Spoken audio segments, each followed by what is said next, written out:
গলফাররা, যার জন্য আমরা এখানে এসেছি।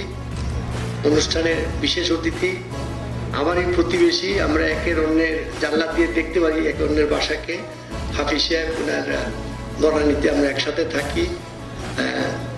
আসিফ আমার বন্ধুর ছেলে, তো কামরুল অনেকদিন ধরে আমাকে বলেছে, ওবায়দও সবসময় এখানে কোর্সের দেখাশোনা করে। আমাদের ভাইস প্রেসিডেন্ট ইজ হিয়ার, যেন বাকি উনিও সবসময় গল্ফের ইন্টারেস্টেড।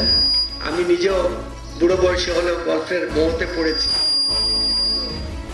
গল্ফে আসতে পেরে নিজে আনন্দিত। আমি কামরুলকে ধন্যবাদ জানাবো যে আমি এত কিছু জানতাম না গল্ফ সম্বন্ধে, যে গল্ফের ইতিহাসটা এটাও আস্তে আস্তে যদি রেকর্ড করি, যেটা আমাদের অ্যাসোসিয়েশন, গল্ফার্স অ্যাসোসিয়েশন করতে পারবে, তাহলে আমাদের একটা গভীরতা আসে আমাদের ঐতিহ্যের, এবং এটা খুবই ইম্পর্টেন্ট। আমরা অনেক কিছু আগে করেছি, হয়তো করতে পারিনি, এবং যেটা কামরুল বললো, এখন আল্লাহর মেহরবানিতে আমরা যেহেতু মধ্যমায় দেশের দিকে যাচ্ছি, আমাদের প্রয়োজন, আমাদের চিন্তা চেতনা এগুলোকে আরো বেশি উপরের উন্নত মানের করতে হবে। এবং আমি I couldn't agree more with Kamrul on the ideas that you have. আমরা সবাই মিলে যদি, এবং সরকারের সাথে কর্পোরেট হাউস যেরকম এসছে, এরকম কর্পোরেট হাউসে যদি আসতে থাকেন, তাহলে আমি নিশ্চিত যে আমাদের গল্ফাররা মাস্টার্সের প্রফেশন হতে দেবে। এটা শুধু সাহসের ব্যাপার, আত্মবিশ্বাস। সেই জন্য আমি যেটা বলেছেন, আমিও যেটুকু ক্ষুদ্র সামর্থ্য আছে দিয়ে আমি সরকারের মধ্যে এই গল্ফের প্রমোট করার জন্য যেটুকু করা যায় করবো। আমাদের কর্পোরেট হাউসগুলো যে করতেছেন আরো নিশ্চয়ই করবেন, এবং গল্ফের ক্ষেত্রে আমরা আন্তর্জাতিক পরিমণ্ডলে যেন আমাদের নিজেদের পদচিহ্ন রাখতে পারি, আমরা নিশ্চয়ই পারবো। আমি আবার সবাইকে অভিনন্দন জানাই। এই সুন্দর দিনে আরো রানারের প্রফেশনাল টুর্নামেন্ট হবে আশা করি, এবং হাফিজ সাহেব তো বলেছেন যে আস্তে আস্তে প্রাইজের অঙ্ক বাড়তে থাকে, শুধু এখন থেকে ভালো করে খেলতে হবে সবাইকে আবার অভিনন্দন জানাই। আমার বক্তব্য শেষ করছি, ধন্যবাদ। মাননীয় প্রধানমন্ত্রীর জ্বালানি উপদেষ্টা জনাব তৌফিক এলাহি চৌধুরী, কুর্মিটোলা গল্ফ ক্লাবের মাননীয় ভাইস প্রেসিডেন্ট, বিপিজি এর প্রেসিডেন্ট, অন্যান্য কর্মকর্তাবৃন্দ এবং উপস্থিত সুধী মণ্ডলী, আসসালামু আলাইকুম।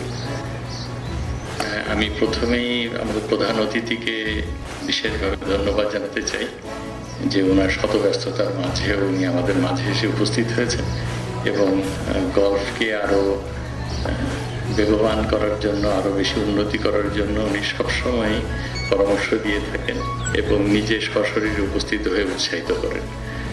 আমি কুর্মিটোলা গল্ফ ক্লাবের ভাইস প্রেসিডেন্টকেও ধন্যবাদ জানাচ্ছি উপস্থিত হওয়ার জন্য, এবং বিপিজি এর সকল কর্মকর্তাদেরকে আমি আমাদের অভিনন্দন জানাচ্ছি এবং কৃতজ্ঞতা প্রকাশ করছি এই টুর্নামেন্টটাকে অর্গানাইজ করার জন্য, আমাদেরকে সুযোগ দেওয়ার জন্য।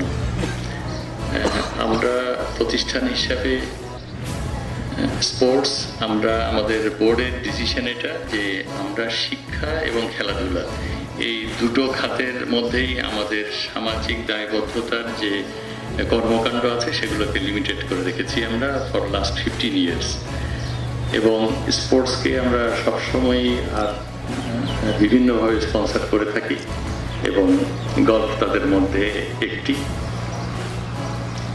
জামাল হোসেন, আমি খুবই আনন্দিত যে জামাল হোসেন, যাদেরকে আমরা গত 8 বছর ধরে স্পন্সর করছি, সে আজকের খেলায় চ্যাম্পিয়ন হয়েছে। আমি জামাল হোসেন সহ যারা যারা পুরস্কার পেয়েছেন সবাইকে অভিনন্দন জানাচ্ছি। আমরা আরো বেশি সম্পৃক্ত হতে চাই। আমরা আমাদের ক্লাব মেম্বারদের জন্য যেরকম টুর্নামেন্টের স্পন্সর করে থাকি, সেভাবে আমরা গত 2 বছর ধরে প্রফেশনালদের জন্য টুর্নামেন্টে স্পন্সর করছি। আমরা আশা করি এর অ্যামাউন্টটা আগামীতে আস্তে আস্তে বাড়বে এবং দেশি বিদেশি প্রফেশনালরাও এতে অংশগ্রহণ করতে আগ্রহী হবে।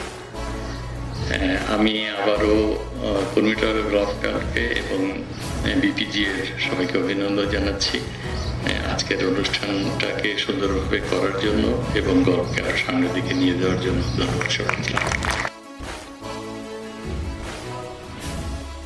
আমরা যদি মনে করি যে আমাদের ন্যাশনাল রিসোর্স বাড়াতে হবে, আমরা একটা ইন্ডিপেন্ডেন্ট কান্ট্রি, সিদ্দিকের মতো 10 জন প্লেয়ার বিভিন্ন জায়গায় বাংলাদেশের গল্ফাররা প্রজেক্টেড হবে, বাংলাদেশ একটা গল্ফিং ডেস্টিনেশন হবে, তাহলে আমাদের আপনাদের পিছনে যারা বসে আছে, পাশে যারা বসে আছে, এই ন্যাশনাল রিসোর্সকে হারমোনাইজ করতে হবে, এদেরকে সাপোর্ট দিতে হবে এবং পাশাপাশি নতুন ন্যাশনাল রিসোর্স ক্রিয়েট করতে হবে। আমরা B P G A elected committee, first time elected committee, 4 মাস হলো আমরা টেকওভার করেছি। By this time we have made an assessment, actually আমাদের কি হওয়া উচিত এবং কতদূর যাওয়া উচিত। আমরা একটা পার্সপেক্টিভ প্ল্যান করেছি যে আমরা 10, 15, 20 বছর পরে কোথায় যেতে চাই। আমরা যেমন 2021 সালে চাই 1 থেকে 2 জন অ্যাটলিস্ট লেডি প্রফেশনাল গল্ফার বাংলাদেশের মাঠে থাকবে, যারা বিভিন্ন জায়গায় খেলাধুলা করবে। আমি এই ব্যাপারে আজকের প্রধান অতিথির একটা অ্যাডভাইস পেয়েছি, আমরা সেই লাইনে কাজ করছি। আমরা চাই কর্পোরেট হাউসগুলোর পাশাপাশি এখন সময় এসেছে এবং আমরা গভর্নমেন্ট লেভেলে, হাইয়েস্ট লেভেলে পৌঁছাতে চাই গল্ফ নিয়ে। আমাদের এখন ডিমান্ড রেডি, কারণ গল্ফ হচ্ছে পোটেনশিয়াল খেলা এবং আমরা তো ইতিহাস করেছি। আমাদের সিদ্দিকুর রহমান অলিম্পিকে মেরিট বেসিসে খেলে এসেছে, there is no other game. সবাইকে ধন্যবাদ দিয়ে আমার বক্তব্য শেষ করছি, ধন্যবাদ। Thank you for Kurmitola golf club, আমাদের এত সুন্দর কোর্স দিয়েছে গল্ফ খেলার জন্য, থ্যাংক ইউ। আর thank you very much for Runner Group, last 8 years support for me, thank you very much sir. Obviously ভালো লাগতেছে রানার গ্রুপ টুর্নামেন্ট জিতাতে, যে ওনারা লাস্ট 8 বছর যাবত আমাকে স্পন্সার করতেছে। ওনাদের সাপোর্ট না দিলে আজকে হয়তো বা এখানে থাকতাম না, হয়তো বা এত ভালো খেলতাম না। ওনারা আমাদের এত সাপোর্ট দিছে, এই জন্য আজকে এত ভালো খেলতে আসি। তো অবভিয়াসলি আমার স্পন্সারের টুর্নামেন্ট আমি জিতে আমার কাছে অনেক আনন্দিত লাগতেছে। কনসেন্ট্রেশনটা একটু বাড়াইয়া দিছি, রাত্রে একটু মেডিটেশন করছি কয়েকদিন, এইটাও করছি কয়েকদিন, মেডিটেশন করতেছি কয়েকদিন ধরে যাবত। তো এটার কাজ হলো এটা যে না কনসেন্ট্রেশন খেলা খেলছি, যে আমার বেশি টার্গেট হলো যে আমার টার্গেট মতো খেলছি। যেটা আমার টার্গেট ছিল যে আমি প্রতিদিন 4 আন্ডার 3 আন্ডার করে খেলি, আমি আমার টার্গেট মতো খেলছি। কনসেন্ট্রেশন ভালো হচ্ছে হইলো আপনার 1 নম্বর একটু প্র্যাকটিসটা একটু বেশি করতেছি।